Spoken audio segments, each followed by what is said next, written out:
Notice करके देखना question का नेचर, मैं जरा देखना चाहता हूं आप में से किसको किसको पता है। कहता है diamond ring is a phenomena observe, 1996 का क्वेश्चन है। डायमंड रिंग एक फेनोमेना है, डायमंड रिंग यानी हीरक वलय। तो जब सूर्य ग्रहण होता है तो यह पाया जाता है। आंसर बहुत बड़ी चीज नहीं है, लेकिन तुमने नोटिस किया एक क्वेश्चन क्या है, ये फिर से कह रहा है क्या, यानी कि कुछ इंपॉर्टेंट ऑब्जर्वेशन कॉस्मोलॉजी में, हमें कॉस्मोलॉजी में एस्ट्रोजियोफिजिक्स नहीं पढ़नी है।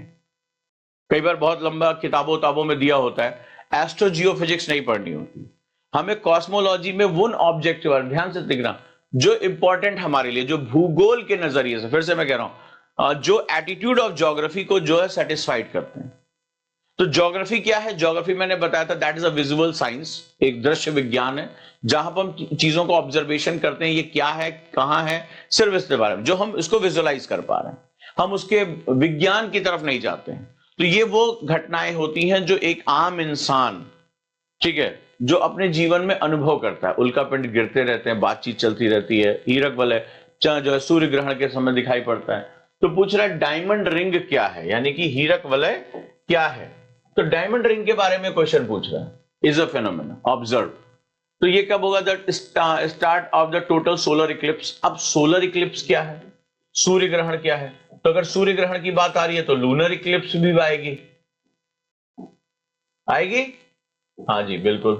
तो इनका क्या क्या सिस्टम होता है? सूर्य, अब जब हम बात करेंगे सोलर की, ठीक है, at the end of the total solar eclipse की, इसके आखिरी में दिखाई पड़ता है only along the peripheral region of the totality trail. पूरे उसमें जो है पेरिफेरल रीजन में बाहरी दिखाई पड़ता है, only in the central region of the totality trail. अब यहां पर जो ये बातें कर रहा है जरा इसको ध्यान से समझो कि ये क्या है। हिंदी में भी दिखा देता हूं। डायमंड रिंग एक ऐसी घटना जो देखी जाती है पूर्ण सूर्य ग्रहण की शुरुआत में, पूर्ण सूर्य ग्रहण के अंत में, केवल पूर्णता पथ के परिधीय क्षेत्रों में, केवल पूर्णता पथ के केंद्रीय क्षेत्रों में। अब सवाल यह है, सन और जो हमारा लूनर इक्लिप्स है, सोलर और लूनर दो हमारे इक्लिप्स हो गए। अब सवाल यह है, सन यहां पर जो बात कह रहा है ध्यान से समझो, डायमंड रिंग देखी जा सकती है, द वर्ड इज ऑब्जर्व। तो जो सन है यहां पर अलग अलग ऑप्शन दिए हैं, इसका मतलब है सन में जो ऑब्जर्वेशन है, सन की जो लेयर्स हैं, सन क्या है? स्टार। अभी ये क्वेश्चन हमने पूछा था स्टार के बारे में, स्टार क्या होता है? सन भी हमारा एक स्टार है। तो स्टार होगा तो इसके जो कोर है यानी इसका जो न्यूक्लियस है वहां पर नाभिकीय संलयन की प्रक्रिया होगी। फिर यह क्वेश्चन बना है कि सूर्य की ऊर्जा का प्रमुख कारण क्या है, the main reason of the sun energy क्या है वो, दैट इज सोलर जो है न्यूक्लियर फ्यूजन। क्या बोलते हैं उसको? न्यूक्लियर फ्यूजन, नाभिकीय संलयन, जहां hydrogen convert into helium, hydrogen helium में कन्वर्ट हो जाता है। क्लियर है? तो सन है हमारा। अब सन के बाद हम आगे बढ़ते हैं तो सन, सूर्य है हमारा। सूर्य से थोड़ा सा आगे बढ़ते हैं अब सन में। तो सन की जो लेयर्स होती हैं वो कई तरह की लेयर होती है। हम जो देखते हैं, क्वेश्चन देखते हैं, अगर किसी को भी पीवाईक्यू याद भी होगा तो आप देखना कि यहां पर ये कह रहा है कि हमें एक हिस्सा दिखाए, कब देखा जा सकता है? ऑब्जर्व। ऑब्जर्व वर्ड आया हुआ है, तो ऑब्जर्व वर्ड में इसका मतलब है कि भाई आज हम एक चीज के बारे में बात कर रहे हैं, जैसे डायमंड रिंग के बारे में, हीरक वलय। बट यूपीएससी कई तरह की, जो कोरोना क्या होता है, फोटोस्फीयर किसे कहते हैं, तो सन की जो लेयर्स होती हैं वो कई कई तरह की लेयर्स होती है, कॉन्सेंट्रिक लेयर्स हैं ये, जिनकी अलग अलग वैल्यूज हैं।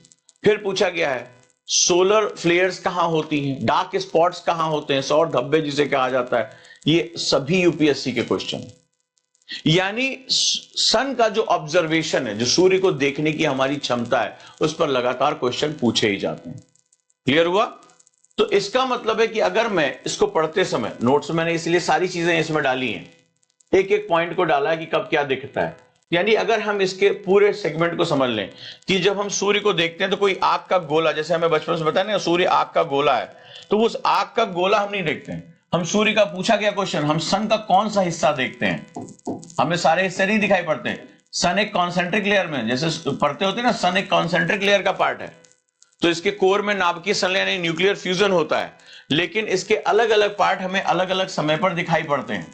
सोलर स्पॉट कहीं पर और होता है, वो क्या पूछा गया है, सोलर स्पॉट्स क्या है? तो ये सूर्य की सतह पे यानी सन सरफेस पे, ये कोल्डर एरियाज है, ये ठंडे क्षेत्र हैं। इसी तरह फोटोस्फीयर हमसे पूछा गया, फोटोस्फीयर क्या है, कोरोना क्या है, डायमंड रिंग क्या है। इसका मतलब है कि हम सन के जिस पार्ट को ऑब्जर्व करें, बिकॉज ज्योग्राफी ऑब्जर्वेशन पर डिपेंड है।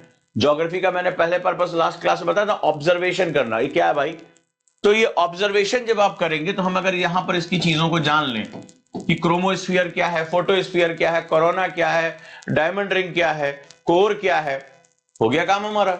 अब अगर आप देखोगे यही 5 क्वेश्चन कई बार रिपीट हुए, कई बार। आपको आश्चर्य होता है कि साहब कब ये कहां से क्वेश्चन पूछ लिया, हमने तो एक किताब में पढ़ा ही नहीं।